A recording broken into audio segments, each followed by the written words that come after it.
Wall Street banks and corporate executives have wasted no time trying to establish themselves as allies of the Black Lives Matter movement, professing support for the historic protests against police killings of black people. But when you peel back their PR stunts and press releases, the truth comes into focus. Far from being the solution to systemic racism in America, these billionaires and their corporations are actively perpetuating it.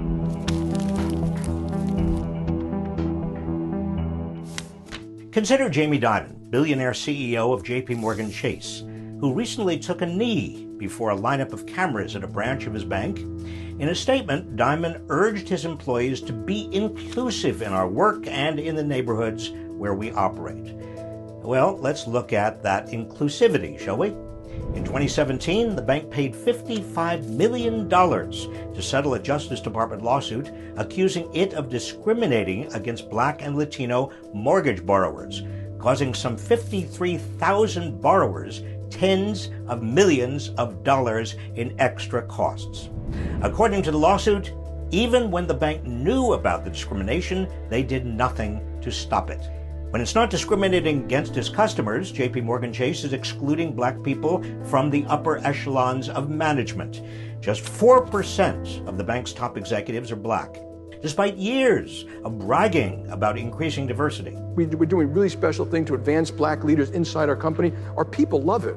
Under Dimon, the bank also agreed to pay $19.5 million in a settlement for racial discrimination against black employees in 2018. It's not just Chase. CEO Larry Fink of the giant investment firm BlackRock recently wrote a letter to colleagues about the Black Lives Matter movement and police brutality, opining that these events are symptoms of a deep and long-standing problem in our society and must be addressed on both a personal and systemic level. Well, that's rich, considering BlackRock is one of the largest investors in the notorious private prison companies Geo Group and CoreCivic. If Larry Fink were serious about addressing structural racism, he would stop BlackRock's investment in an industry that disproportionately incarcerates and terrorizes black and brown men.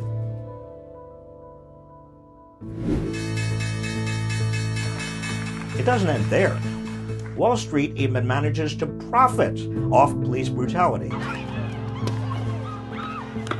Cities often issue municipal bonds to cover the costs of settlements related to wrongful police shootings, shots fired, beatings, and imprisonment. These so-called police brutality bonds have earned banks and investors more than $1 billion in profits in recent years. As if this weren't egregious enough, banks, including Goldman Sachs, Wells Fargo, and Bank of America, collect heavy fees on these bonds. Of course, this hasn't stopped them from rolling out empty statements declaring Black Lives Matter. Hypocrisy isn't limited to Wall Street. Amazon has pledged to fight systemic racism, but Amazon refuses to provide paid sick leave to all warehouse and delivery workers, the majority of whom are people of color. Everybody's close to each other. We're gonna die. We are people.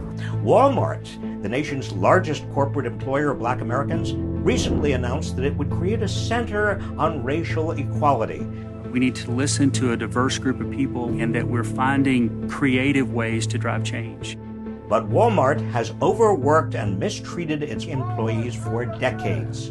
Treat your workers like you should. The company also donates to Republican politicians, including Senator Tom Cotton, who openly called for the military to crack down on predominantly black protesters. Similarly, AT&T, whose CEO called on companies to speak out against racism, is it time to step up our game? Is there more that can be done? Has donated to Senator Rand Paul, who stalled legislation to make lynching a federal hate crime.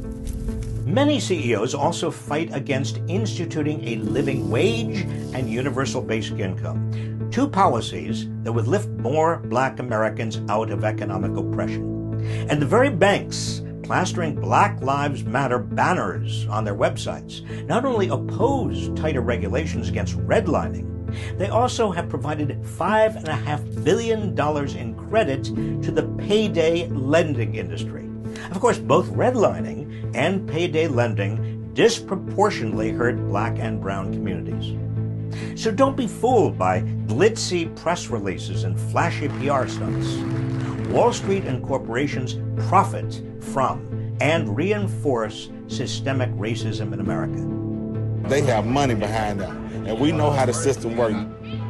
We have the power, as their consumers, clients, and employees, to demand that these companies and their CEOs stop their racist practices. It's time they back up their lofty rhetoric with fundamental change. So raise your voices and stay vigilant.